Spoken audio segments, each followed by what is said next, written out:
24년도 퍼펙트 모의고사 3학년 1단원 해설 강의 시작하겠습니다. 자, 일단 우리 1번을 보시면 1번에 우리 물리적 변화에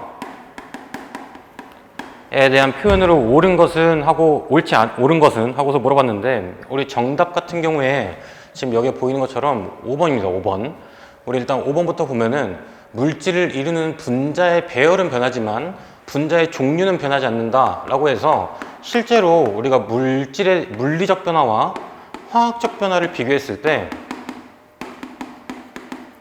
물리적 변화 같은 경우는 항상 분자의 종류가 일정한 상태다 라는 것을 우리가 항상 문제를 풀 때 알고 계셔야 되면서, 화학적 변화 같은 경우에는 분자의 종류의 변화가 나타난다 라는 것을 알고서 문제를 풀어 나가시면 나머지 문제들은 그렇게 어렵지 않게 풀 수 있을 거라고 생각이 됩니다. 자, 그 다음에 우리 3번 보시면 3번에서 탄산칼슘과 묽은염산을 반응시키면서 반응 전과 후 뚜껑을 열었을 때 그때 질량을 측정한 실험 과정을 나타낸 건데, 우리 가와 나 같은 경우에는 현재 뚜껑이 닫혀 있는 형태라서 가와 나에서는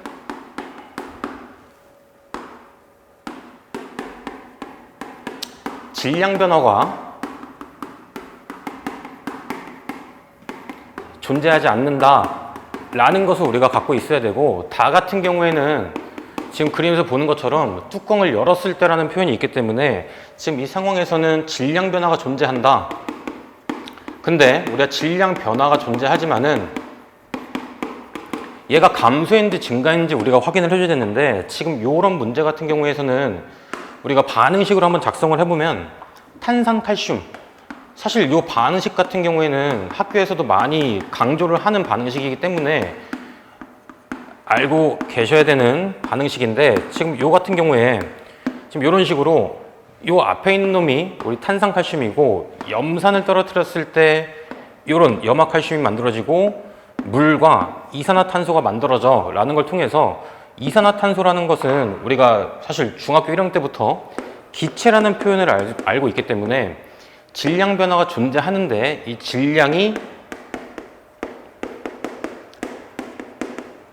감소한다 라는 개념까지도 아셔야지 다른 문제들을 우리가 쉽게 해결할 수가 있습니다. 그래서 기억 같은 경우 연소 반응이라고 나타났는데, 우리가 연소라는 것은 항상 열, 불이 필요하고 그리고 산소가 필요한 반응을 우리가 연소 반응이라고 얘기를 해서 기억은 틀린 거고, 니은 같은 경우에 방금 여기서 얘기한 대로 질량 변화가 존재하지 않아 라고 해서 니은 맞는 거고, 디귿에 나와 다의 질량은 지금 현재 나와 다를 비교했는데, 가와 나에서는 질량이 일정한데 다에서는 이산화탄소라는 기체가 뚜껑을 열었을 때 바깥쪽으로 빠져나갈 수 있기 때문에 질량이 감소한다 라고 확인을 해주시면 돼요. 그래서 디귿 같은 경우는 틀린 거고, 리을에서 화학 반응 후에 이산화탄소 기체가 발생해 라는 것은 우리가 반응식을 통해서도 알 수가 있는 내용이니까 이 내용까지 확인해 줘서 결국에 답이 니은과 리을로 2번입니다. 2번. 자, 그 다음에 우리 6번 문제들, 이 6번 문제를 사실 메인으로 이번 단원에서 출제를 한 건데, 우리가 화학 반응식이라는 게 나타났을 때 이게 과학이라는 게 암기가 아니고, 기본적으로 이런 반응식, 화학식만 보고서도 어떤 반응식이 나타나는지를 우리가 작성을 할 줄 알아야지 우리가 모르는 화학 반응식이 나와도 충분히 문제를 해결할 수가 있어요. 그래서 지금 6번에서 우리 탄산수소 나트륨 NaHCO3라는 이런 탄산수소 나트륨이 분해되면 이라고 문제에서 친절하게 주어져 있기 때문에 얘들에 대한 우리가 일단 화학식을 먼저 작성을 해보면, 자, 이런 식으로 세 종류의 물질이 생성돼 라고 나와 있는데, 우리가 화학 반응식이라는 걸 이렇게 작성을 할 때 항상 이 화살표 왼쪽에 있는 것을 반응물이라고 얘기하고 화살표 오른쪽에 있는 것을 생성물이라고 얘기해서, 반응물과 생성물에서 반응식에서 원소의 종류와 그리고 개수는 항상 일정하다는 것을 아셔야지 이런 반응식을 우리가 완성을 할 수가 있어요. 완성. 그래서 반응물 같은 경우에 나트륨이라는 원소가 있고 수소, 탄소, 산소가 있는데, 그리고 생성물에서도 동일하게 여기 나트륨이 존재하고 탄소, 그리고 산소, 여기 H2O에서 수소까지 있어서 반응물에 대한 원소의 종류는 같아. 이런 식으로 작성을 해주시고, 실제 반응물에 있는 나트륨의 개수와 수소의 개수, 탄소의 개수랑 산소의 개수를 이렇게 적어주신 다음에, 그리고 생성물에 있는 나트륨의 개수, 수소의 개수, 탄소의 개수, 그리고 산소의 개수. 자, 이런 식으로. 산소의 개수. 자, 이렇게.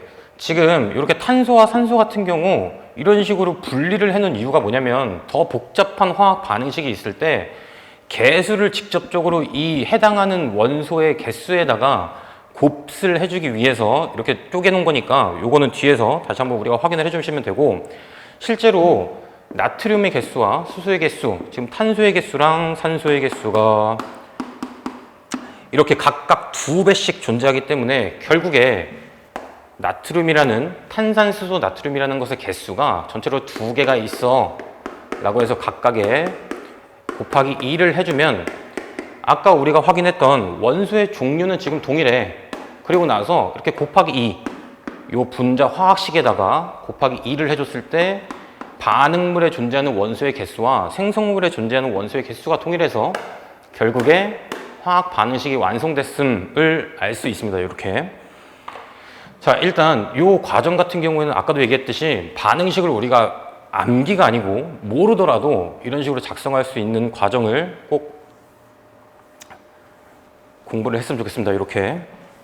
그래서 결국에 지금 이렇게 나왔을 때 반응식이 완결이 된 거를 우리가 확인을 하면은 문제에서 이제 주어지는 것을 보면 돼요. 그래서 오른쪽에 지금 마지막에 나와 있는 것처럼 물 분자가 6개가 생성이 됐을 때 라고 언급이 되어 있는데, 지금 실제로 우리가 일단 반응식에서 확인을 해보면 여기에 있는 탄산수소 나트륨이 한 2개가 있을 때 이 2개가 반응을 하면 이렇게 1개씩 분해가 됐다는 이 개수에 대한 숫자를 통해서 우리가 확인할 수가 있는데, 실제로 문제에서 물어본 거는 이 물이라는 게 6개가 만들어졌을 때 라고 가정을 했으니까, 지금 원래 기준에서 곱하기 6을 해줬다라는 걸 통해 가지고 결국에 생성물이 동일한 개수로 12개가 존재했어야 물 분자가 6개가 만들어져 라는 과정을 우리가 알 수가 있어요. 그래서 6번에 최소 입자수는 12개가 됩니다. 12개.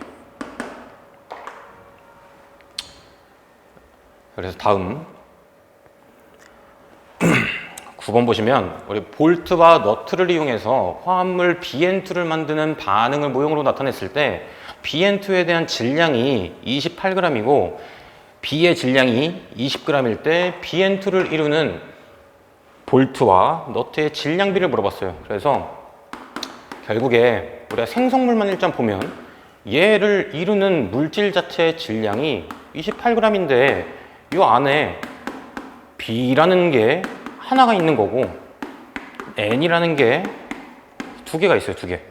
우리가 질량 보존 법칙, 그리고 혹은 그냥 간단하게 화학식에 대한 질량을 이렇게 알고 있을 때 이 화학식을 구성하는 물질들의 구성 원소들의 총 질량이 요 놈이랑 같다는 걸 우리가 알고 있어야 돼요. 이렇게.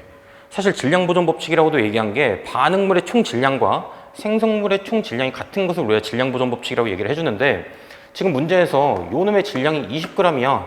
그럼 결국 얘는 우리가 8g이 되는 걸 알 수 있겠죠. 8g. 그래서 얘가 8g에 해당하기 때문에 문제에서 물어보는 볼트와 너트의 질량비는 20대 8이어서 4로 나누게 되면 5대 2가 됩니다. 5대 2. 그래서 정답이 5대 2로 3번입니다. 3번.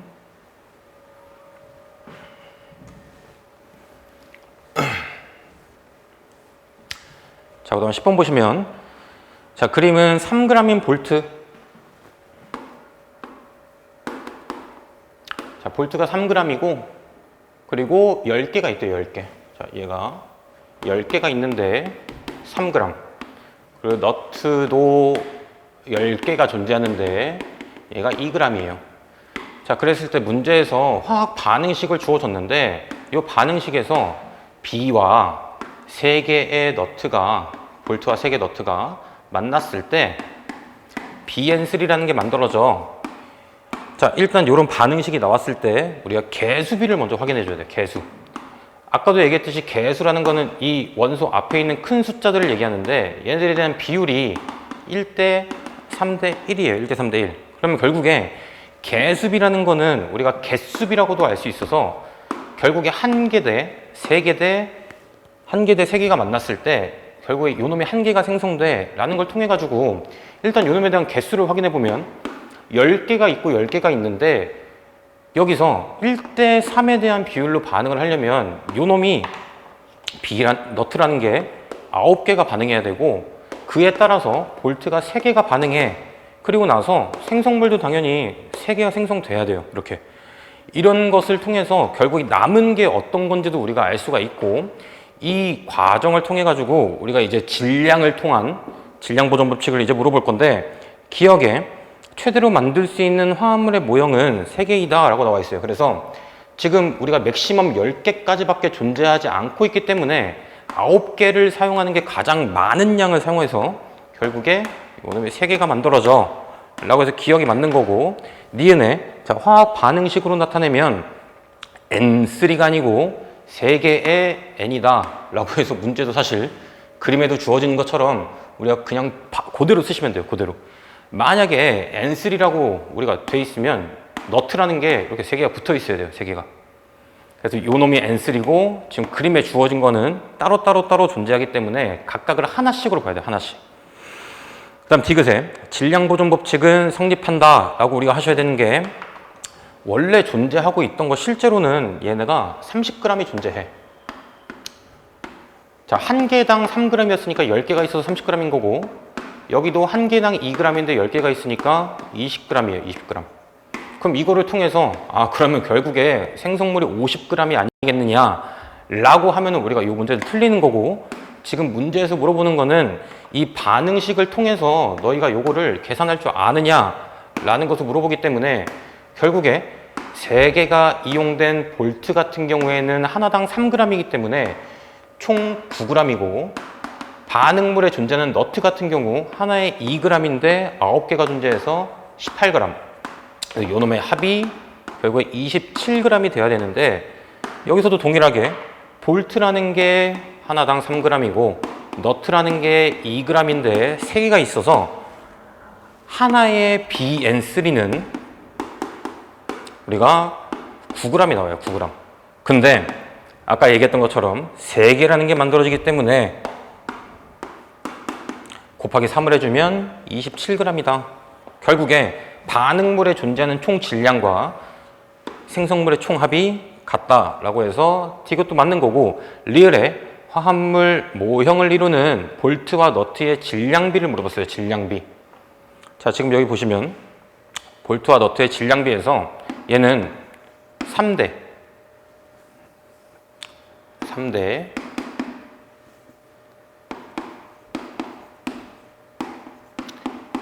2g짜리가 3개 있으니까 3대 6이 돼서 결국에 1대 2라는 답이 나온다. 그래서 답이 기억 리을로 2번입니다. 2번.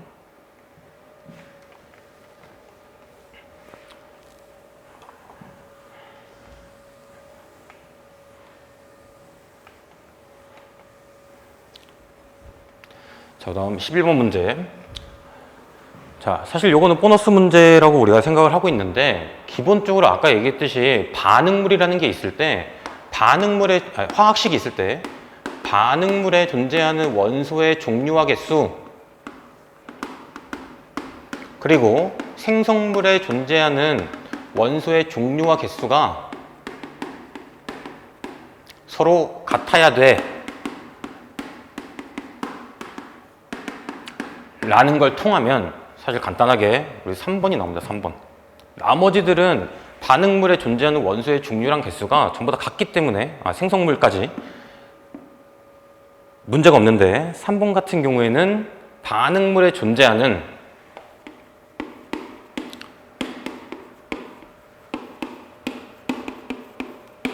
산소의 개수는 3개인데 생성물에 존재하는 산소의 개수는 2개를 더한 4개예요, 4개.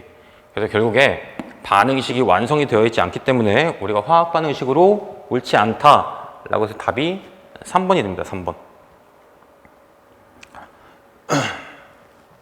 자, 이렇게 해서 우리 3학년 1단원 해설 강의를 마치겠습니다. 자, 24년도 퍼펙트 모의고사 3학년 2단원 해설 강의 시작하겠습니다.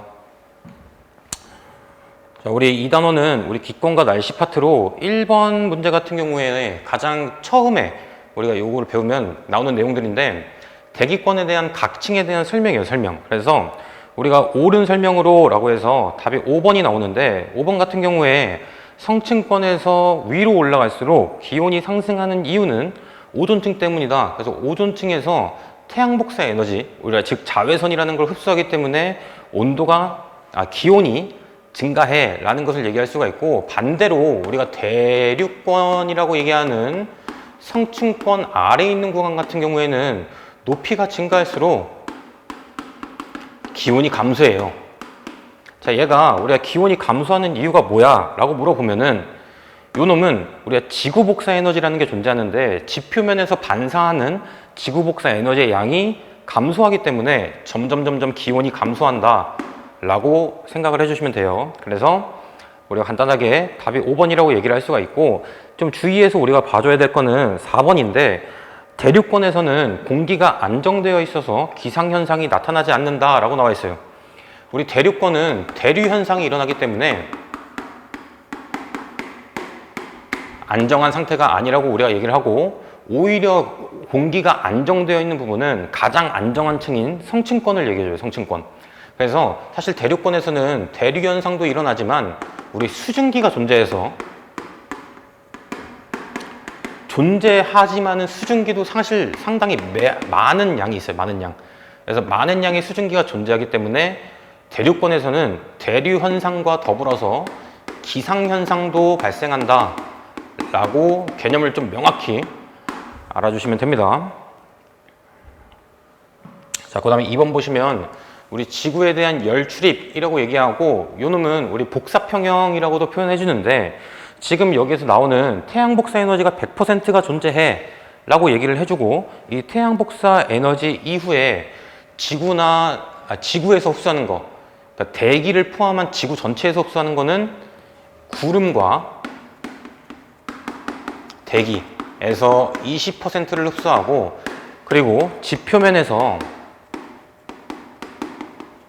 50%를 흡수하기 때문에 전체적으로 70%를 지구에 도달한 복사 에너지야 라고 얘기를 할 수가 있는 거고, 100%가 왔는데 30%는 반사하는 에너지다 라고 하시면 돼요. 그래서 A 같은 경우에 애초에 우리가 반사시키는 30%라고 확인하시면 되고, B 같은 경우에는 흡수되고 나서 나머지인 70%를 방출한다. 그렇기 때문에 태양 복사 에너지인 100%와 지구 복사 에너지인 30과 70을 더해서 100%가 된다.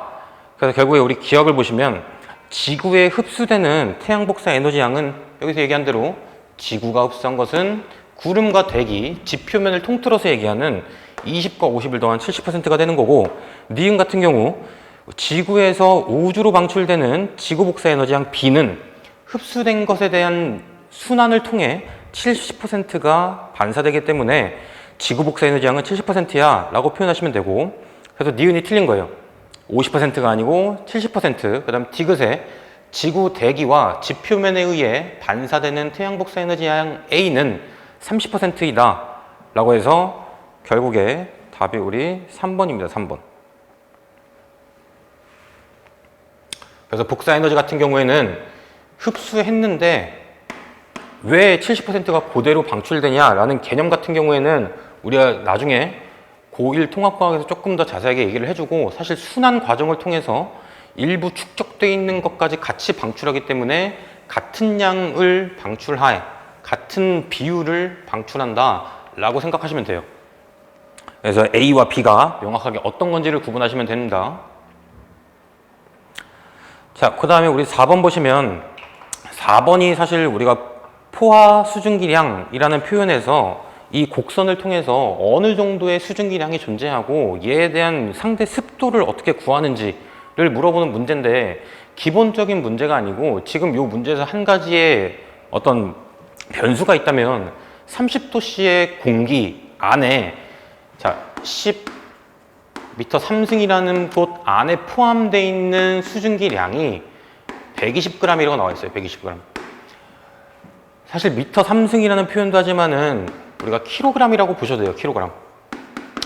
실제로 우리 교재상에 뭐 오투라든지 아니면 일반적인 교과서에 나오는 표현은 킬로그램인 표현이기 때문에 사실 10m 3승을 10kg이라고 봐도 무관합니다. 그래서 어쨌든 간에 지금 이만큼의 부피 안에 이 부피 안에 요 정도의 수증기가 존재해 라는 표현인데 지금 여기에 나와 있는 그래프에 대한 수치를 보시면 전부 다 1m의 세제곱이라는 기본 단위가 있어요. 기본 단위. 그래서 얘를 우리가 1m 3승으로 바꿔주게 되면 요놈이 12g이라는 수증기가 존재해 라는 것을 아는 게 이 문제의 키포인트입니다. 키포인트.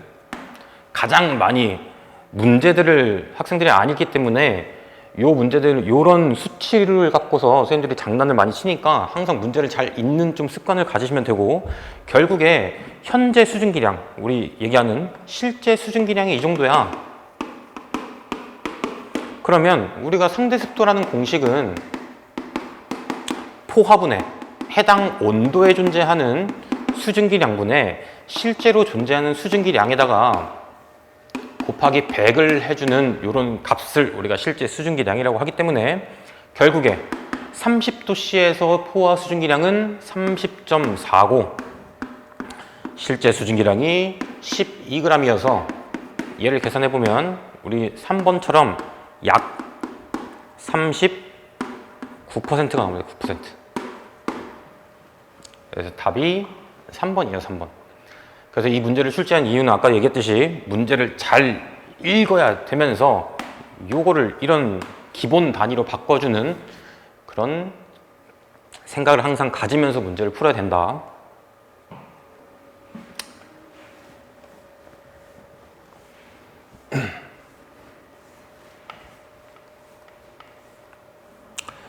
자, 그 다음 우리 6번과 7번 문제 봅시다. 6번과 7번. 우리 주변에 대한 기단을 나타낸 건데 자, A 같은 경우에는 우리 시베리아 기단 가장 사실 기본적인 암기라서 자 B는 우리 양쯔강 그 다음 C는 우리 북태평양 기단을 나타내고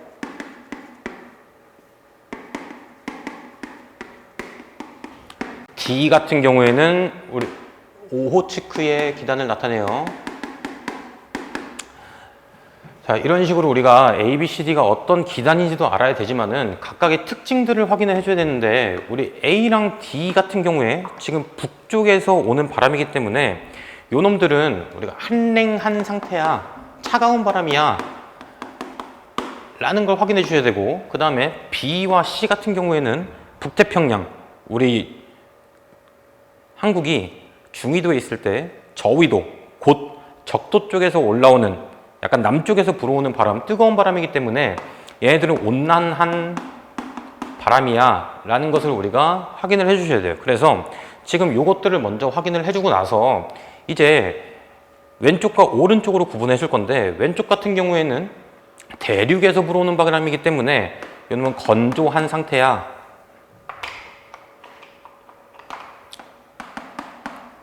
라고 확인할 수가 있고 오른쪽 B와 D와 C 같은 경우에는 해양에서 불어오는 바람이기 때문에 우리 다습한 수증기량이 많은 바람이 불어와 라고 생각을 하시면 돼요. 그래서 이것을 통해서 이 시베리아 기단 같은 경우에는 우리가 겨울에 부는 바람이고 D는 오호츠크해라서 우리 초여름 그 다음 B 같은 경우에는 우리 봄과 가을에 부는 바람이다. 그 다음에 북태평양은 우리 여름에 부는 바람이에요. 여름.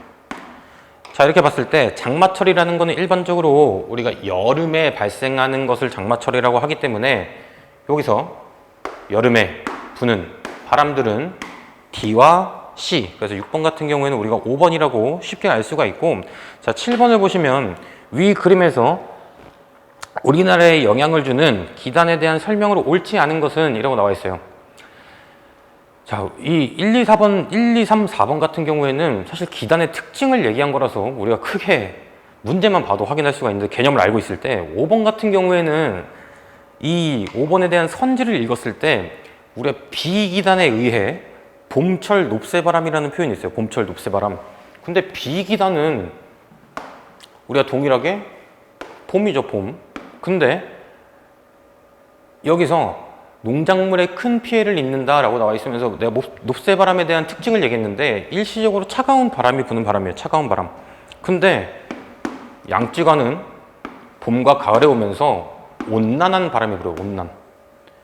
자, 여기 있는 이 온난한 바람이 분다는 표현 자체 때문에 틀렸다고 얘기를 할 수가 있고, 오호츠크해 같은 경우에 이 D 기단에 의해서 높새바람이 형성돼 라고 확인을 하시면 돼요. 그래서 문제를 사실 고치면 B기단이 아니고 D기단이라고 얘기를 합니다. D기단. 그리고 초여름이라는 거는 봄에서 여름이 넘어가는 그 잠깐의 사이를 얘기하는 거라서 봄철이라고 해도 문제가 없으니 학교에서 만약에 높새바람이라는 표현을 하던가 아니면 사실 높새바람이라는 개념을 몰라도 봄에 피해를 입는 것은 오호츠크해 때문이다 라고 생각을 하시면 돼요. 자, 그 다음은 우리 9번과 10번에 대해서 봅시다. 9번과 10번. 자, 9번 보시면 우리 9번 같은 경우에 이제 온대저기압에 대해서 나타낸 건데, 우리 일단 A지역과 B지역, 자, C와 D지역을 묶어서 봅시다. C와 D. 일단 A지역 같은 경우에는 어떤 전선이 존재해 라고 얘기하면은 우리 한랭전선이 존재한다고 확인할 수가 있고, B지역 같은 경우에는 따뜻한 공기가 밀고 들어가기 때문에 요 놈은 온난전선이야. 자, 이제 온난전선이나 한랭전선이 지나가는 그런 구역을 나타낸 거예요. 그래서 우리가 이 각각의 전선에 의해서 나타나는 구름의 형태를 보면은 한랭전선에서는 우리 저군형 구름 이 형성되고, 온난전선에서는 층운형 구름이 형성된다. 그래서 이 구름이 생성되는 정도에 따라서 강수 정도도 우리가 확인할 수가 있는데, 저군형 구름 같은 경우에는 수증기량이 많기 때문에 우리가 소나기성 비가 내린다. 그리고 층운형 구름 같은 경우에는 일정한 지역에 계속해서 비가 내리는 경우예요. 일정한 지역에, 그러니까 넓은 지역에 비가 내리는 것을 얘기를 해요. 그래서 지금 이런 걸 통해서 우리가 확인을 해봤을 때 A 같은 경우에는 찬 공기가 들어가는 한랭전선이고, B는 나는 온난전선이기 때문에 1번이 틀린 거고, 2번에 A지역에는 소나기성 비가 내려 라고 해서 여기에 2번이 답입니다. 2번. 그 다음 3번에 B지역에서는 오랫동안 비가 내린다 라는 게 아니고, B지역 같은 경우에는 우리가 맑은 날씨가 지속된다 라고 이렇게 확인을 해주시면 되고, 그 다음 4번 같은 경우 C지역은 날씨가 맑고 기온이 높다 라는 게 아니고 찬 공기가 있는 상태에서 따뜻한 공기가 밀어내고 있는 상태이기 때문에 요 놈들은 기온이 높은 상태는 아닙니다. 그 다음에 5번은 가전선이 통과하고 나면 기온은 오히려 낮아져요. 그러니까 4번에서 조심해야 되는 게, 4번은 아직 온난전선이 통과하기 전이라서 기온이 낮은 건데, 5번 같은 경우 가전선이 통과하고 나면 이라고 나와 있기 때문에 가전선이 통과하면은 찬 공기가 밀고 들어간 형태라서 온도가 낮아져요. 그래서 4번과 5번을 좀 조심하면 될 것 같고, 10번에서 D지역의 날씨 변화로 옳은 것은, 틀린 것은 이라고 물어봤어요. 근데 우리가 여기서 이 각 과정, 각 구간에서 어떤 바람이 부는지를 확인했을 때 A지역 같은 경우에는 우리 북서풍, 이 형성돼라고 확인해 주시면 되고, B지역 같은 경우에는 남서풍이 발달돼요. 남서풍. 사실 요거는 우리 지엽적인 약간 암기인데, 지구과학 파트 같은 경우에는 암기를 기본으로 하는 문제들이 출제가 되기 때문에 요 정도까지도 우리가 알고 계셔야 되고, 지금 여기 적어놓은 북서풍, 남서풍, 남동풍은 북반구를 기준으로 한 거예요. 북반구. 만약에 북반구가 아니고 남반구라고 문제에서 나왔을 때는 요 놈들을 각각 북이면 남, 서면 동, 이런 식으로 틀어주시면 됩니다. 이렇게. 그래서 10번에 답이 1번입니다. 1번.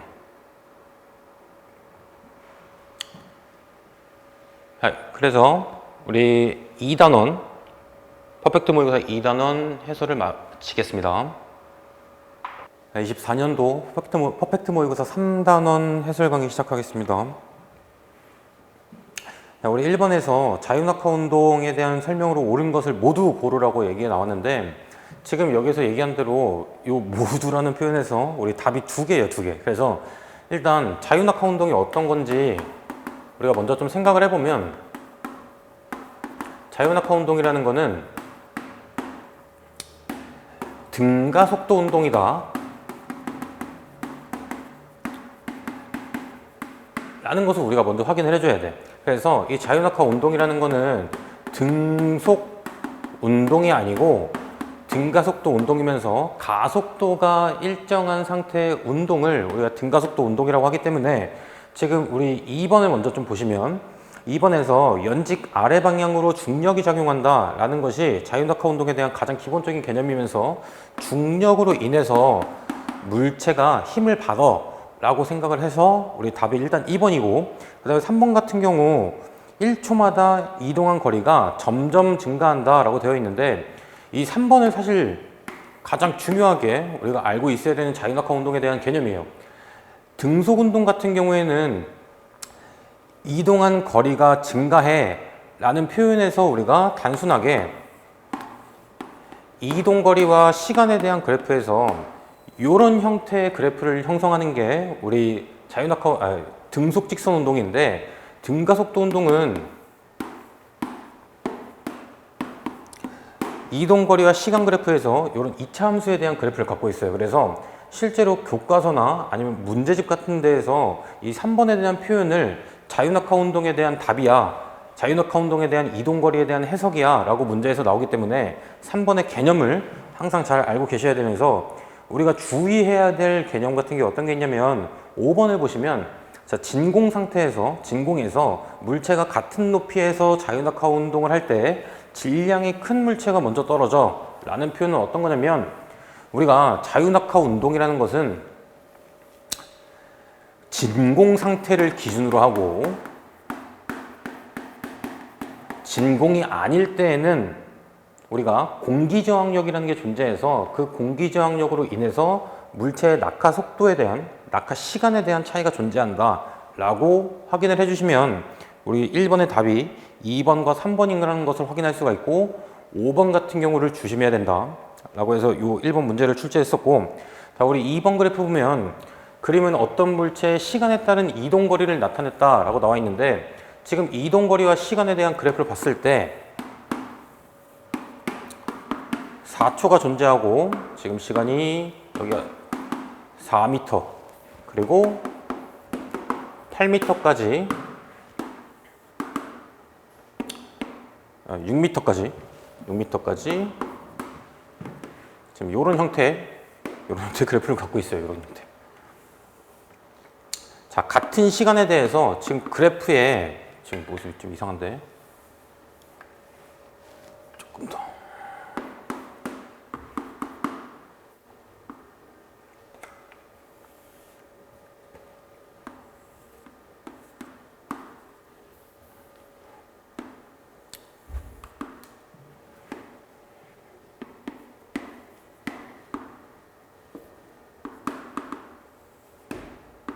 자, 이렇게 됩니다. 미세하게. 어쨌든, 자, 4초까지는 등속 운동 진행하고, 4초에서 8초까지도 등속 운동을 진행해요.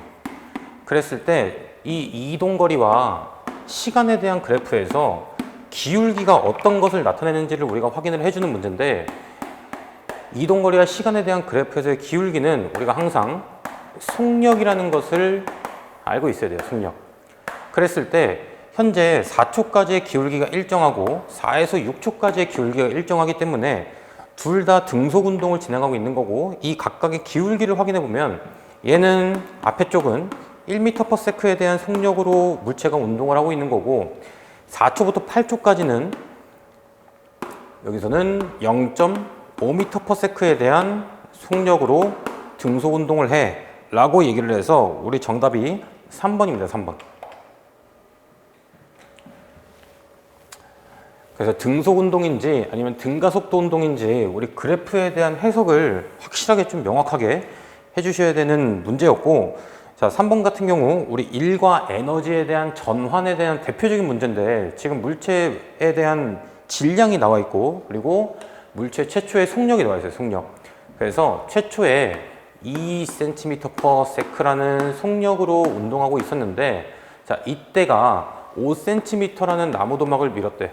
나무도막이 밀려나간 거리가 5cm였어요. 자, 그랬을 때 문제에서 보면은 나무도막이 20cm 이동하게 된다면 얼마만큼의 속력이 필요해?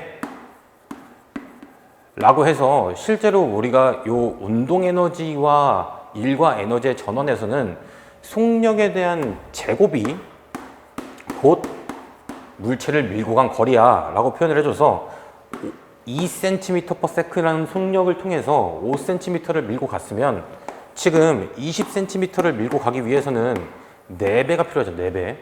결국에 요 놈의 속력의 값에서 4배가 필요하기 때문에 결국에 현재 4cm/s라는 요 속력에서 4배가 되면 16cm/s라는 요 속력이기 때문에 결국에 요 안에 이 물체의 실제 운동하는 속력은 4m/s라는 것을 우리가 확인할 수가 있어요. 그래서 문제에서 답이 4번이 나오는 거고, 실제 이 과정 말고도 우리가 운동 에너지를 통해서 얼만큼의 일을 했어 라는 것을 통해서도 우리가 문제를 구할 수가 있으니까 그거를 다시 한번 보면은, 지금 운동 에너지를 통한 식이에요. 운동 에너지.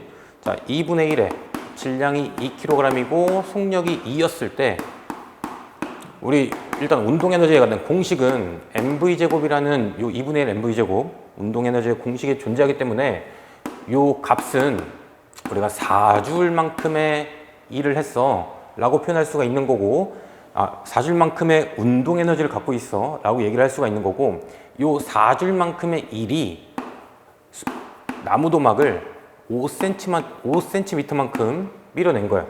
그랬을 때 동일하게 20cm만큼의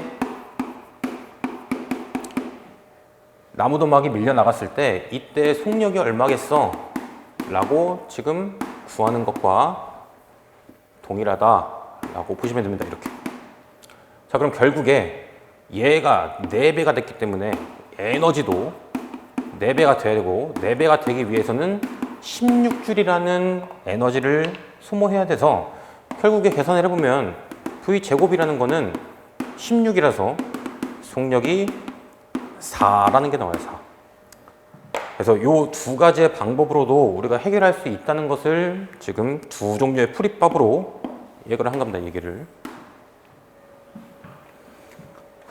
그 다음에 6번 봅시다. 6번. 자, 6번 같은 경우에는 우리가 사실 역학적 에너지라는 표현도 옳지만 이것을 우리가 해결하기 위한 거는 높이 에너지에 대한 가장 기본적인 개념을 아느냐라는 물음이에요. 요거. 높이, 위치 에너지라는 것은 우리 9.8 mh라는 중력 가속도와 질량과 높이에 대한 곱슬 얘기를 한 건데, 지금 이 문제 같은 경우 빗면의 형태는 전부 다 다르지만 같은 높이에 존재하기 때문에 만약에 질량이 같다면 9.8이라는 상수도 동일해서 모든 에너지에 대한 값이 같아 라는 것을 물어보는 문제라서, 결국에 우리 1번에서 가나다에 대한 운동 에너지가 전부 다 같다 라고 해서 1번이 답이에요. 1번이 답. 어쨌든 간에 우리가 이 과정에서 표현을 잠깐 해보면은 역학적 에너지라는 것은 운동 에너지와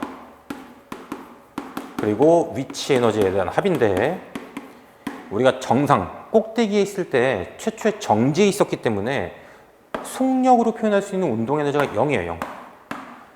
그러면 결국에 역학적 에너지라는 건 높이에 비례한 위치 에너지를 표현해 주는 건데, 바닥에 있을 때는 그만큼 위치 에너지가 감소한 만큼 운동 에너지가 증가했기 때문에 결국에 꼭대기에서의 위치 에너지가 바닥에 도달했을 때 운동 에너지다 라는 것을 우리가 이 개념을 확인해 주시면 쉽게 해결할 수 있는 문제입니다. 쉽게. 자, 그다음 7번과 8번 봅시다. 7번과 8번. 자, 우리가 방금 이 3번 문제와 동일하게 일과 에너지에 대한 전환을 두 종류로 얘기를 해주는데, 지금 여기서 얘기한 위치 에너지, 운동 에너지를 통한 일과 에너지의 전환이 있고, 그리고 지금 여기 있는 7번과 8번처럼 위치 에너지를 통한 운동과 에너지에 대한 전환이 있어요. 그래서 일단 우리 7번을 보시면 기억에 추의 위치 에너지는 추의 높이에 반비례한다. 방금 우리가 식으로 썼던 것처럼 9.8의 질량 곱하기 높이에 대한 표현이 우리 위치 에너지인데, 지금 이 식을 보면 알겠지만은 높이가 증가하면 증가할수록 위치 에너지도 증가하기 때문에 서로 비례한다 라고 얘기를 할 수가 있고, 니은 같은 경우 추의 위치 에너지가 클수록 원통형 나무가 많이 밀려나, 아까도 얘기했듯이 운동 에너지가 증가하면 이 운동 에너지의 값만큼 나무 도막이 밀려났어요. 그래서 지금 이 문제도 동일하게 위치 에너지라는 게 증가하면 1이라는 값이 증가하기 때문에 결국에 지금 이 문제에서 물어보는 원통형 나무가 많이 밀려나 라는 표현도 맞는 거예요. 맞는 거. 그 다음 디귿에 이 실험에서 추의 위치 에너지가 1로 전환되는 것을 확인할 수 있다. 자, 맞죠? 운동 에너지도 전환됐듯이 위치 에너지도 함께 전환이 된다. 그래서 답이 5번이 나오는 거고, 우리 8번 보시면 이 실험에서 질량이 1kg인 추를 떨어뜨릴 때 원통형 나무가 밀려난 거리가 5cm라면 같은 높이에서 질량이 3kg인 추를 떨어뜨리면 얼마나 밀려나겠느냐? 간단하게, 자, 위치 에너지 계속 식을 써주는데, 이런 식의 위치 에너지에 대한 식이 있었을 때 질량이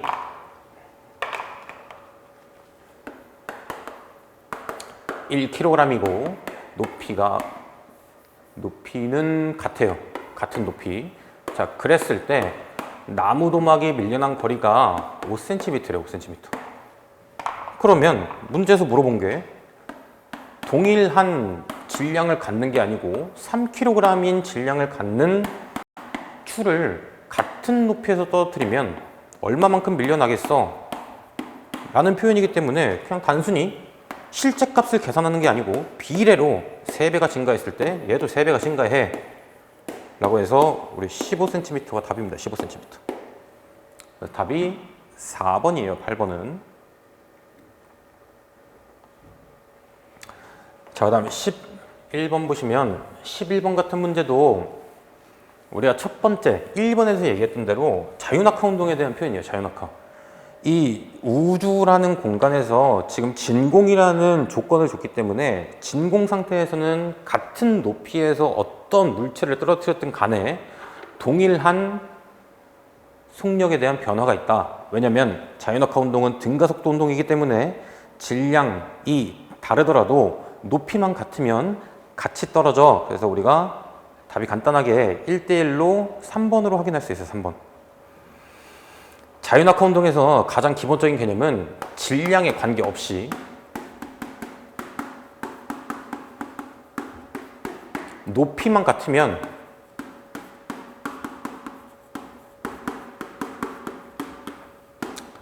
같은 속력으로 떨어진다 라는 개념을 알고 계시면 됩니다. 진공중이에요. 진공중. 자, 그래서 우리 나머지 문제 같은 경우에는 사실 그렇게 어려운 문제들이 없기 때문에 더 어려운 문제들 같은 경우는 조금 더 연습을 해주시면 될 것 같고, 앞에서 얘기했던 대로 일과 에너지의 전환 파트에서 그 위치 에너지라든지 운동 에너지의 비례로 우리가 문제를 해결한다는 거, 그 정도만 조금 주의를 해주시면 될 것 같습니다. 그래서 우리 3단원 해설 강의를 마치겠습니다. 24년도 퍼펙트 모의고사 4단원 해설 강의 시작하겠습니다. 4단원. 우리 3번을 보시면 3번 같은 경우 지금 호르몬에 대한 표현을 나타낸 건데, 대표적으로 우리가 배우는 호르몬들, 만약에 학교에서 호르몬에 대한 언급이 없더라도 여기에 나와 있는 이자에서 간으로 도달하는 호르몬의 두 종류는 항상 얘기를 해주니까 이 정도는 우리가 암기를 해주셔야 되는데, 지금 이자에서 나오는 A라는 호르몬이 있고 B라는 호르몬이 있어요. B. 그랬을 때 지금 우리가 화살표를 보면은 포도당이라는 물질이 글리코젠으로 변환되는 과정에서 이용되는 호르몬이 A라는 거, 그리고 글리코젠이라는 물질이 포도당으로 쪼개졌을 때 이용되는 B라는 호르몬이 존재하는데, 우리가 이 A라는 호르몬 같은 경우에는 인슐린이라고 아셔야 되고, B라는 것은 우리 글루카곤 이라고 명확하게 확인을 해주셔야 돼. 그래서 이 각각의 과정에서 어떤 호르몬이 이용이 되는지, 그래서 우리가 결국에 우리 1번이 정답인데 2번의 B는 아드레날린이다. 이 아드레날린 같은 경우에는 우리가 교감신경에서 이제 작동을 하는 것을 얘기를 해주는 거고, 3번에 A가 과다 분비되면 당뇨병이 걸린다라고 나와 있는데, 우리 당뇨병 같은 경우에는 오히려 인슐린이 나오지 않았을 때 걸리는 병이에요. 그래서 3번이 틀린 거고, 4번에 혈당량이 낮아지면 이라고 나와 있는데, 우리 4번과 5번에 공통적으로 존재하는 이 혈당량이라는 단어의 뜻은 어떤 거냐면 혈액 속에 존재하는 포도당의 양이에요. 포도당의 양. 그래서 혈액 속에 포도당이 많으면 그만큼 당뇨병이 걸리기 쉽기 때문에 우리 4번에서 얘기한 건 어떤 거냐면, 혈당량이 낮아지면 포도당이 부족한 거기 때문에 우리 포도당의 양을 늘리기 위해서 글루카곤이라는 게 많이 나와야 돼요. 글루카곤. 그래서 4번에는 A의 분비량이 아니고 B의 분비량이고, 5번 같은 경우 혈당량이 높아지면 포도당이 많아진다는 얘기니까, 포도당이 많아지면은 그만큼 글리코젠으로 많이 전환을 시켜줘야 돼서 인슐린이 나와야 된다. 인슐린. 그래서 4번과 5번은 A, B만 바꿔주시면 됩니다. A, B. 그 다음 우리 4번 보시면 그림은 감각기와 반응기를 연결하는 뉴런을 나타냈대요. 뉴런. 자, 우리가 뉴런에서 지금 이런 형태의 그림이 나와 있어도, 혹은 반대로 A, B, C가 이렇게 뒤바뀐 순서로 문제가 나와 있어도, 그림에서 우리가 반드시 확인해야 되는 건 어떤 거냐면, 자, 요게 만약에 우리 뉴런이라고 생각을 했을 때, 이 뉴런과 뉴런에서 각각의 특징은 어떤 거냐면, 이런 식으로 신경세포체라는 게 머리 쪽에 달려있는 경우도 있지만, 지금 A에서 우리가 그림을 확인해 보면 어떤 형태냐면, 축삭돌기가 존재하고 축삭돌기 중간에 이렇게 신경세포체가 있어요. 자, 그러면 요 축삭돌기 중간에 신경세포체가 존재하는 요 뉴런이 감각 뉴런이다 라는 것을 확인해 주시면 됩니다. 그래서 일단 A라는 게 우리 감각 뉴런이 되는 거고, B 같은 경우에는 감각 뉴런 이후, 그리고 근육과 연결된 운동 뉴런 사이에 존재하기 때문에 요 놈이 연합 뉴런이에요. 연합 뉴런. 그래서 B라는 게 연합 뉴런을 구성하고, 그 연합 뉴런이 중추신경계인 뇌와 척수를 구성한다 라고 해서 일단 답은 3, 4번으로 좁혀지는 거고, 그 다음에 자극의 전달 방향이라고 물어봤는데, 항상 자극의 전달 방향은 머리 쪽에서 꼬리 쪽으로 이동해요. 머리 쪽에서 꼬리 쪽으로. 자, 축삭돌기 말단이 있으면 다음 뉴런의 신경세포체로 전달되는 과정이기 때문에 우리 가방향으로 자극이 전달돼 라고 해서 답이 3번이 나옵니다. 3번.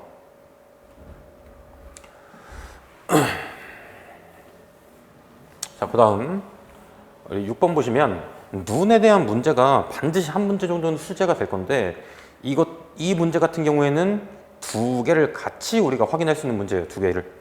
자, 어떤 개념이냐면 첫 번째는 어두운 영화관에서 밖으로 나와. 그래서 밝은 곳으로. 우리 밝기에 대한 표현을 해준 거고, 두 번째는 어떤 거냐면 어두운 영화관 앞자리에서 영화를 보다가 바깥쪽으로 나서 큰 길 건너편에 있는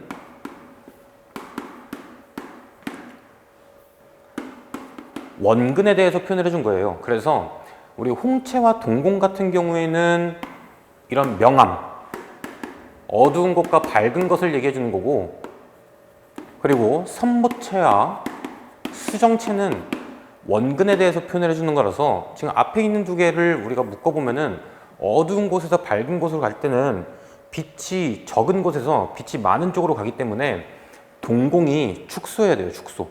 빛이 갑자기 많이 들어오면 우리 뇌를 때려버려서 별로 좋지 않은 경우가 있기 때문에 결국에 동공이라는 게 축소가 될 때는 홍채가 이완이 돼. 이렇게 우리 확장이라고 표현을 해주고, 그 다음에 선모채와 수정채에 대해서 얘기를 하는데, 우리 가까운 곳에 있다가 먼 곳에 있는 물체를 볼 때는 갑자기 상이 뒤에 맺혀버리기 때문에 요 놈이 얇은 상태로 우리가 조절이 돼요. 그래서 선모채 같은 경우에는 우리가 이완이 돼야 돼. 이완. 자, 요게 선모채인데 요 수정채가 있을 때 요 선모채가 이완이 된다는 얘기는 당겨지는 거예요. 당겨지는 거. 당겨지기 때문에 여기 있는 수정체가 얇아진다 라고 해서 우리 정답이 2번이고, 자, 그다음 우리 7번 봅시다. 7번. 자, 7번 보시면 운동을 한 후 시간의 경과에 따른 체온의 변화예요. 체온의 변화. 우리가 앞에서 지금 그래프에 나와 있는 것처럼 0에서 15분까지는 운동이 진행됐기 때문에 체온이 올라갔어. 그럼 결국에 이 문제에서 가구간에서 우리가 요구하는 건 어떤 거냐면,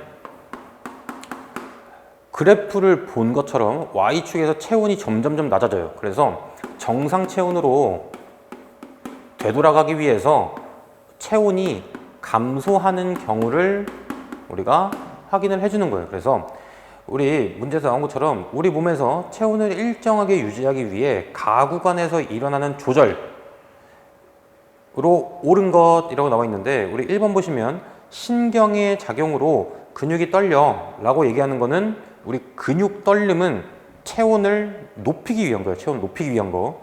그래서 1번이 틀리고, 2번 같은 경우 피부를 통한 열 방출량이 증가한다 라고 해야 돼요. 증가한다. 열 방출량, 바깥으로 내보내는 열의 양이 증가해야지 우리 바깥으로 체온이 빠져나가 라고 해서 2번도 틀린 거고, 3번에서 피부 가까이에 있는 혈액량이 증가한다. 혈액량. 자, 혈류량. 우리 혈류량. 피가 많이 움직이면 그만큼 땀 분비가 증가해요. 그래서 결국에 땀 분비가 증가하면은 바깥쪽으로 우리 땀이 나게 되면 액체가 기화가 될 때 주변에 있는 열을 빼앗아 오기 때문에 우리 몸에 있는 열을 빼앗아서 결국에 우리 몸의 체온이 감소하는 경우인 3번이 정답입니다. 3번. 자, 계속해서 4번을 보면은 피부 근처에 있는 모세혈관이 수축해 라고 하면 안 되고, 수축하면은 오히려 혈류량이 감소해요. 감소. 그래서 모세혈관은 증가, 이완한다 라고 해줘야 되고, 5번 같은 경우 호르몬의 작용으로 땀 분비량이 증가해. 물론 우리가 호르몬의 작용으로도 지금 표현을 할 수가 있는 거는 체온을 높이기 위한 걸 오히려 더 많이 해요. 체온 높이기 위한 거. 지금 체온을 낮추기 위한 방법이기 때문에 그냥 단순하게 우리가 신경이라고 명확하게 해주셔야 됩니다. 요거. 그래서 5번이 가장 조금 어떻게 보면은 헷갈릴 수 있을 만한 문제인데, 호르몬은 체온을 높이기 위해서 오히려 우리가 티록신이라는 호르몬을 내보내는 경우고, 지금 5번에서 얘기하는 거는 우리가 문제에서 자체에서 체온을 낮추기 위해서 하는 작용이기 때문에 호르몬이 아닌 신경의 작용으로 체온이 낮아진다 라는 것을 확인해 주시면 됩니다. 자, 그 다음 우리 9번과 10번 문제인데, 일단 이 뇌에 대한 그림을 보고서 이 각 구간에서 어떤 뇌의 위치인지를 명확하게 확인을 해 주셔야 돼요. 그래서 A 같은 경우에는 대뇌, 그리고 대뇌 아래에 있는 것을 우리가 간뇌라고 얘기하고, 간뇌 아래쪽에 이 부분에 존재하는 게 우리 중간뇌입니다. 중간뇌. C가 중간뇌, 그리고 D는 우리 연수, 그리고 E는 소뇌예요, 소뇌. 이렇게. 그래서 우리 9번 문제 같은 경우 어떤 거냐면 다음과 같은 행동을 한대요, 행동. 침이 나왔다, 문제를 풀었다, 눈물이 나왔다, 전부 다 인지의 영역이기 때문에 대뇌의 작용을 받는다라고 하셔야 돼요, 대뇌. 사실 지금 여기에 척수가 없어서 우리가 무조건 반사라는 개념은 애초에 틀려요. 그래서 대뇌라고 우리가 A로 명확하게 알아야 되고, 10번 같은 경우 10번에 자, 사고 증상이 이상이 있는 부분은 뇌에 대한 부분과 바르게 짝지래요. 그래서 빛의 밝기가 변해도 홍채가 변하지 않는다라는 것은 우리가 중간뇌, 눈에 대한 작용을 도와주는, 인지하는 중간뇌. 그래서 여기 가고, 그 다음에 몸의 균형, 평형 감각을 담당하는 것은 귀고, 그것에 대한 담당 기관은 우리 소뇌예요, 소뇌. 그래서 얘가 나, 그다음에 호흡곤란, 우리가 숨 쉰다든지 아니면 호르몬의 작용이라든지 항상성 유지, 그리고 혈액 양에 대한 조절, 전부 다 연수에 대한 표현이라서 답이 결국에 3번입니다. 3번.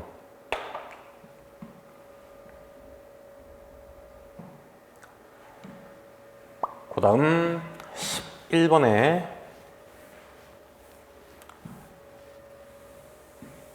보시면, 자, 왼쪽 눈을 감고 그림의 플러스 방향의 시선을 고정한 후 오른쪽에 O가 보이는지를 확인한 다음 눈과 그림 사이의 거리를 변화시켜 보면 요 동그란 게 보이지 않을 때가 있대요. 그랬을 때 이러한 현상으로 알 수 있는 사실로 옳은 것은? 이라고 물어봤는데, 사실 요거 진짜 짜투리에 우리 실험 문제로 나오는 건데, 요거 같은 경우에는 우리가 맹점이라는 부분을 확인한다 라고 해서 정답이 4번이에요. 맹점.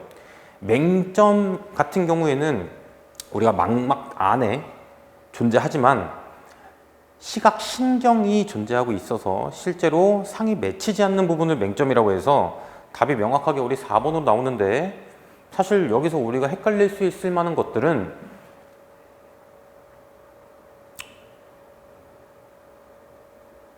5번에 보시면 한쪽 눈으로 물체를 보면 상이 망막에 맺히지 않는다 라는 것은, 사실 우리가 눈이 있을 때 왼쪽과 오른쪽에 대한 맹점의 위치가 안쪽을 향하고 있어서 서로의 위치가 다릅니다. 위치가. 그래서 5번 같은 경우만 조금 조심하시면 될 것 같고, 이 실험에서 요구하는 개념 자체는 맹점을 아느냐 모르느냐 라는 거기 때문에 4번을 간단하게 쉽게 구할 수 있을 거예요. 10번. 그래서 11번 같은 경우 우리가 눈에 대해서 맹점인지 아니면은 시각세포가 많이 존재하는 황반인지 그것만 구분하시면 됩니다. 그래서 이렇게 4단원에 대한 해설 강의를 마무리하겠습니다.